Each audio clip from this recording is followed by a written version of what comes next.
Hello students, welcome back to today's class on ratio and proportions, and that today we are going to discuss some applications based on these two.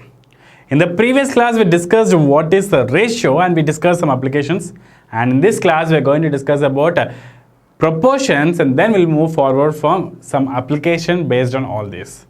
Right, my name is Avinash and I have done my graduation from IIT Kharagpur. Let's start today's session. So, what is the ratio? What we have discussed in the previous classes, right? We discussed the ratio A is to B. The ratio A is to B, or also called as A by B, the fraction A by B. Okay, so that is a comparison between A and B. For how many times of B will how many times of A will come? Something like this, right? How many times B is the quantity A? For example, out of 10 chocolates, you are giving me 5 chocolates. Out of 10 chocolates, the other person is giving 5 chocolates to the other person, right? So, how many parts of this 10 is 5, or how many parts of 5 is 10? So, that is how we discussed about the ratio, right? And we also discussed the first term is called antecedent and the second term is called consequent. The first term is called antecedent and the second term is called consequent, right? We discussed all this, and we also discussed one application based on the number of boxes we're having, number of squares. Okay, number of blue color squares is how many times? Blue is 6 and number of red color is 3. So 2 times of 3 will give you 6, correct? So based on this calculations, we have discussed a couple of examples, right, which we have discussed in the last class, and we also discussed a few questions based on all this. Let us try to discuss one more question, then we'll move forward for proportion. Okay, there are 32 students in a class of which 12 are girls. Out of 32, if 12 are girls, how many boys are left? Okay, so 32 minus 12, so 12 boys are there. Okay, so 20 boys and 12 girls. If 12 are girls, 20 boys are left. So with this information, 32 is the overall strength, 20 boys and 12 girls. The ratio of the first question, the ratio of number of boys to number of girls, 12. 20 is to 12. So how can we cancel that?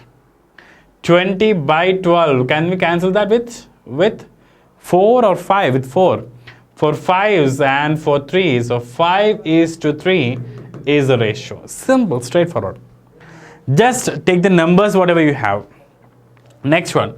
Number of boys to the total number of students. Total number of students is 32. So 20 is to 32, which is 20 by 32. If you cancel with 4 for 5s and 4 8s.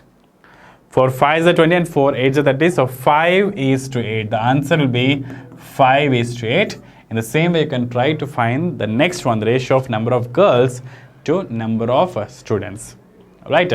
So in the same way, we'll also move forward for the next one. Here where I'm giving you one more question, which I'm not going to solve, but I'll just give you a basic information how to solve or how to approach. Imran bought 2 liters of oil. Imran bought 2 liters of oil and Vijay bought 500 ml of oil. Here you should be very careful. 2 liters and 500 ml. So there is a difference between these two, correct?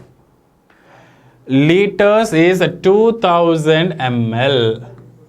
Liters is 2000 ml. 1 liter.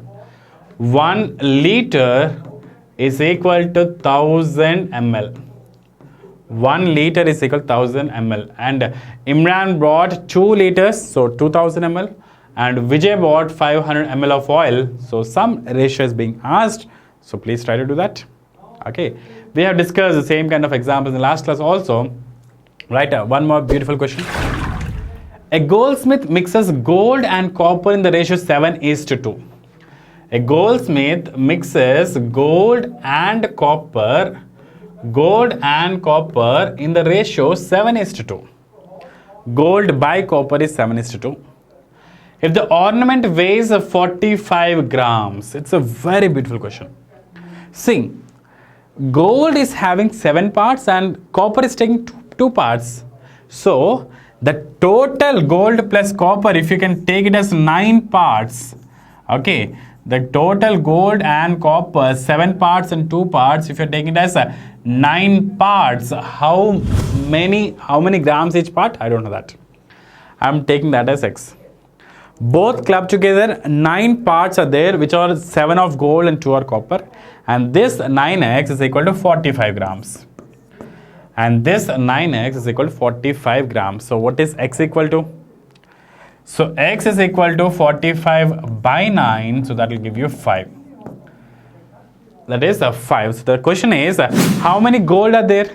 How many gold? So gold 7 parts. Gold is 7 parts, 7x, which is 7 into 5, which is 35.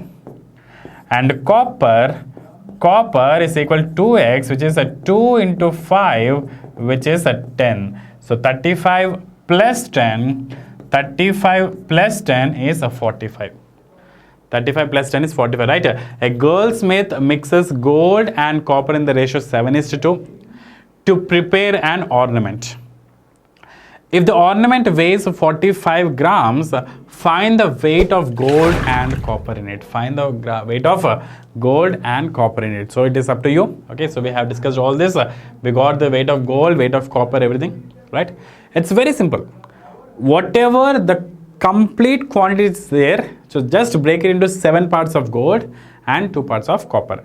So total 7 plus 2, you are having 9 individual parts, which is equal to 45 grams. 9 individual parts, which is equal to 45 grams. Okay, so we have one more question. I'm not going to solve this. Quickly, we'll try to go for proportion. Hari and Teja won a lottery, which they agreed to share in the ratio of 5:3. They got some amount in the lottery and they mutually understood each other and they thought, I will take 5 parts and I'll give you 3 parts of the total share. Hari will be taking 5 parts and Teja will be taking 3 parts in the total share. If Teja received 150, so Teja who is taking 3 parts, okay, received 150 rupees. So how much did Hari received? So what is the 5 parts and what is the total amount? So I'm completely leaving that for you as an assignment, as a take-home assignment.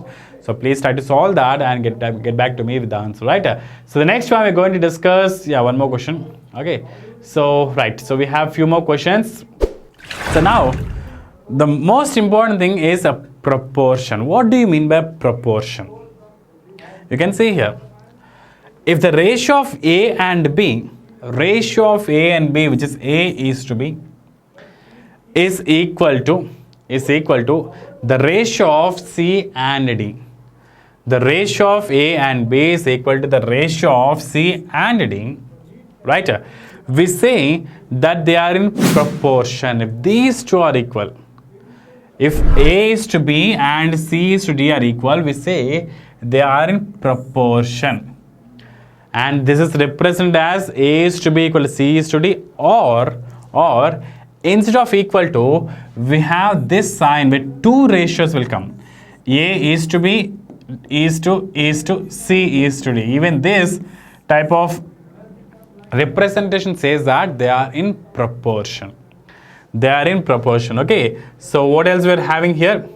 We read this as A is to B. Okay, A is to B is a proportionate. We say proportionate. Okay, proportionate to C is to D.